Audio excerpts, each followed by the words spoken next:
నేను ముఖ్యంగా పొలిటికల్ ప్రాసెస్కి వెళ్ళిపోయిన తర్వాత, పాలిటిక్స్కి వెళ్ళిపోయిన తర్వాత, డైరెక్షన్ అని వీడికి దూరమై క్రియేటివ్ పార్టీకి దూరం అయిపోయిన తర్వాత, పాలిటిక్స్ నాకు ప్రైమరీ ఫోకస్ అయిపోయిన తర్వాత మళ్ళీ దృష్టి పెట్టి సినిమా కావాలి, మీరు చేయాలని చెప్పి నా దగ్గరికి వచ్చి కోరుకున్నప్పుడు నేను ఎంత బెస్ట్ ఇవ్వగలను సినిమాకి అందించాను. నా బెస్ట్ ఇచ్చాను అంటే నేను అన్నిటికంటే కూడా నేను ఇవ్వలేనిది టైం ఇవ్వలేను. కానీ అలాంటి పరిస్థితుల్లో ఒక క్లైమాక్స్కి దాదాపు 57 రోజులు షూట్ చేయాల్సి వచ్చింది. మండు టెండ బాగా ఇట్స్ కైండ్ ఆఫ్ మిడ్ మే అంటే చాలా పిచ్చి ఎండలు. అలాంటి ఎండల్లో చాలా కాలం తర్వాత నాకు మార్షల్ ఆర్ట్స్, నేను ఎప్పుడో నేర్చుకున్న మార్షల్ ఆర్ట్స్, ఒక ఎస్ట్రీమా కానీ, ఊషు కానీ, నేను నేర్చుకున్న సెల్ఫ్ డిఫెన్స్ టెక్నిక్స్ కానీ, యుఎస్లో నేను వర్క్షాప్ చేసిన జీత్కండు ఇవి కానీ, ఇవన్నీ ఈ సినిమాకి నాకు పనికి వచ్చినాయి. వీళ్ళతో డిఫరెంట్ కొరియోగ్రాఫర్స్తో కూర్చొని ప్రత్యేకించి క్లైమాక్స్ పార్ట్ ఇది అందరికీ ఇన్స్పైర్ చేసింది. అంటే మన స్థూలంగా చెప్పాలి అంటే, ఒక క్లుప్తంగా చెప్పాలంటే ఈ సినిమాకి ఇదే ఆయువు పట్టింది. ఈ ఫస్ట్ పార్ట్కి ఎక్కడో కొల్లూరు నుంచి, మన కృష్ణానది తీరం కొల్లూరు, విజయవాడ సమీపంలో ఉన్న కొల్లూరు ప్రాంతం నుంచి దొరికిన ఒక కోహినూరు వజ్రం నుంచి అది ఎటు మన గోల్కొండ రాజుల దాకా వచ్చింది, మన హైదరాబాద్ సుల్తాన్ దాకా ఎలా వచ్చింది, దీని ట్రావెల్ ఎటు వెళ్ళింది, ఇవన్నీ జరిగినప్పుడు దీని నేపథ్యంలో జరిగే కథ ఇది. ముఖ్యంగా ఈ ఫౌండేషనల్ వర్క్ చేసిన వ్యక్తి క్రిష్ జాగర్మణి గారు చాలా హై కాన్సెప్ట్తో పట్టుకొచ్చారు దీన్ని. ఆయనను రత్నం గారి దగ్గరికి వచ్చినప్పుడు చాలా బాగా నచ్చినట్టునే చేసిన తర్వాత ఒక్కొక్కటి కరోనా నిజంగా ఇంపాక్ట్ వచ్చింది. అంటే ఎలా ఉండదంటే, ఎంత హార్డ్గా ఉండదంటే ఇండస్ట్రీ, ఎవరిని తప్పుపట్టలేదు. ఒకప్పుడు ఆయన వెంట చుట్టిన నిర్మాతలు, ఆయన వెంట తిరిగిన డిస్ట్రిబ్యూటర్స్, హీరోస్, అందరికి అలాంటి వాళ్ళకి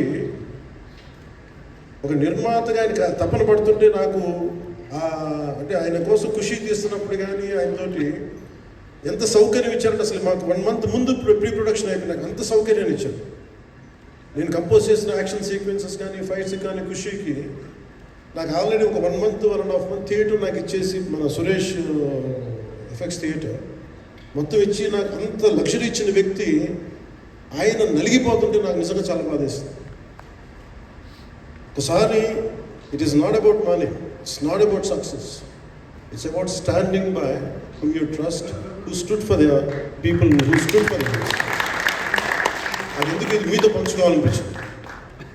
సినిమా ఎంత విజయం ఇది నాకు నిజంగా తెలియదు, ఎందుకంటే నేను ఇట్లా అనుకోవచ్చు, ఇంకోలా, కానీ ఒక్కటి మటుకు చాలా సిన్సియర్గా చెప్పగలను.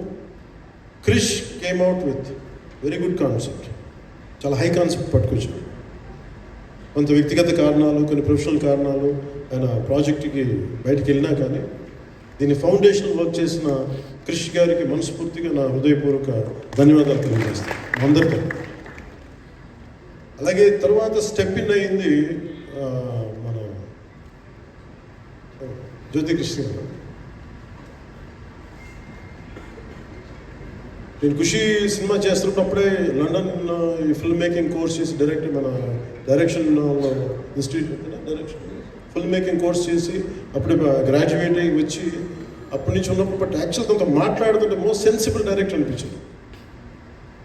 ఈ ఒక టైంలో ఏమనిపించిందంటే, బయట ఉన్న మాటలు కానీ అసలు సినిమా మొత్తం వస్తుందా లేదా బయటికి అని అనలేదు. కానీ మాకు ఎప్పటికప్పుడు నీరసం పడిపోయినప్పుడల్లా నాకు నీరసం వచ్చేసింది. సినిమా అవ్వదా అనుకున్నప్పుడల్లా దీనికి ప్రాణవాయువునిచ్చిన వ్యక్తి కీరవాణి గారు. ప్రతిసారి నేను వర్క్ చేసి, నేను ఎందుకంటే సినిమా చివరి దాకా నేను నమ్మలేప్పుడు. నేను ఒక సినిమాని నేనేం నమ్ముతాను, చిన్నప్పటి నుంచి వెరీ ఫార్మేటివ్ ఇయర్స్లో నుంచి కూడా ఒక మంచి సినిమా గురించి మాట్లాడక్కర్లేదు, రిలీజ్ అయింది బాగలేకపోతే ఎలాగో మాట్లాడక్కర్లేదు. అందుకే నేను ఎప్పుడు సినిమా క్వాలిటీ మీద దృష్టి పెడతాను తప్ప ఇంక మిగతా వాటి మీద మాట్లాడను. అందుకే నాకు ఎప్పుడు మాట్లాడటం అనే దాని మీద ఎప్పుడు దృష్టి పెట్టలేదు. కానీ ఫస్ట్ టైం ఈ సినిమాకి చాలా అవసరం అనిపించింది. ఎందుకంటే ఒక